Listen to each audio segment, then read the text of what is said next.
For almost 2,000 years, there's been this subtle little detail in the accounts of Jesus' final days that has always seemed like a puzzle.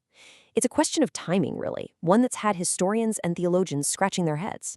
So today, let's dive in and see if we can solve this 2,000-year-old mystery. So what's the big deal? Well, the heart of the puzzle is this. When you read the Gospels side by side, two of the most important accounts of the crucifixion week, well, they seem to be on completely different timetables. Are they actually contradicting each other? Or is there something that we're just not seeing?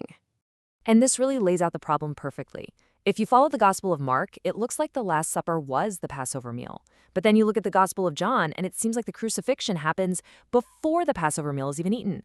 So which one is it? Okay, so to crack this thing, we're going to follow a clear path. First, we'll look at the scheduling conflict head-on.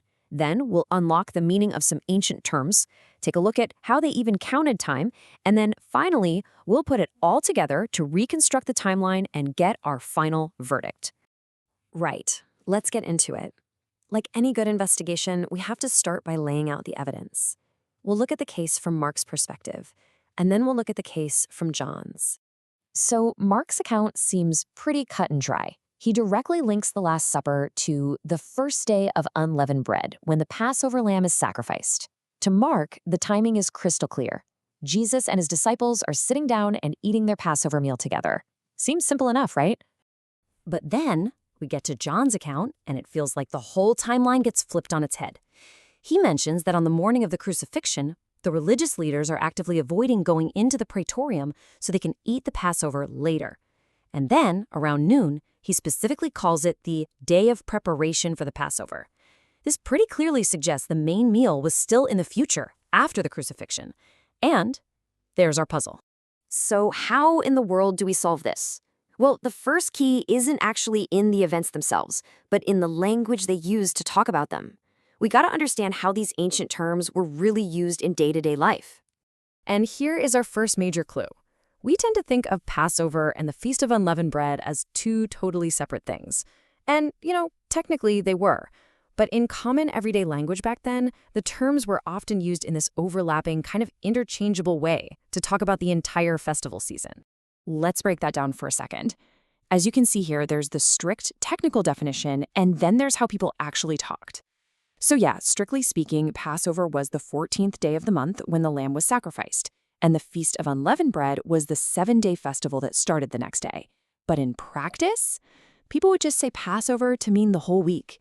And they might say unleavened bread when they were really talking about the day the lamb was sacrificed. This linguistic flexibility is a huge piece of the puzzle. And hey, this isn't some modern theory we just cooked up. Early Christian commentators noticed this from the get-go.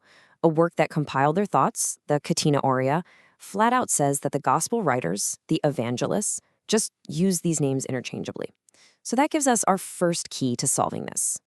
But flexible language is only the first key. The second one, and honestly, this might be the most important one, it involves something we totally take for granted: how you tell time and when a new day actually begins. Get ready for this, because this one fact changes everything.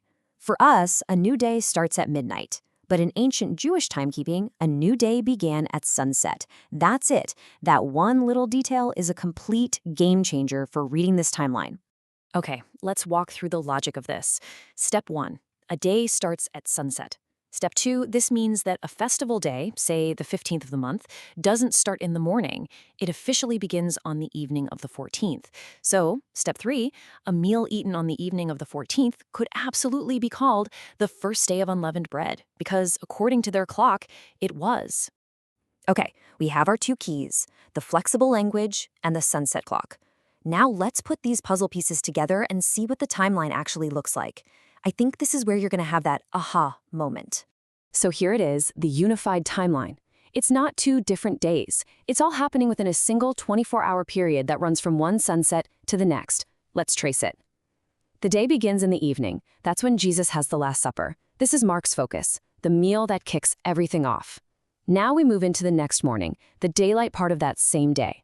Jesus is on trial. This is where John picks up the story. The leaders haven't eaten their official meal yet because they're planning to that coming evening, which is why John calls it the day of preparation. Then, in the afternoon, at the same time the Passover lambs are being sacrificed in the temple, Jesus is crucified. There's no contradiction. Mark and John are just describing different events inside the very same Passover day.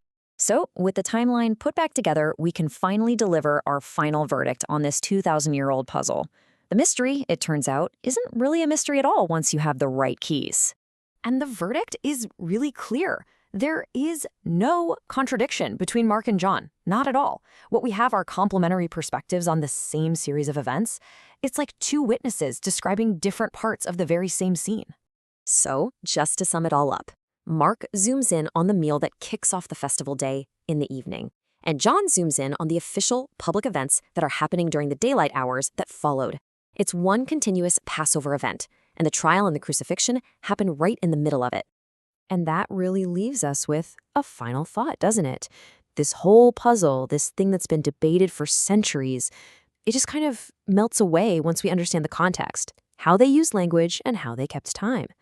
It really makes you wonder, how many other mysteries from the ancient world aren't contradictions at all, but are just waiting for us to find the right contextual key?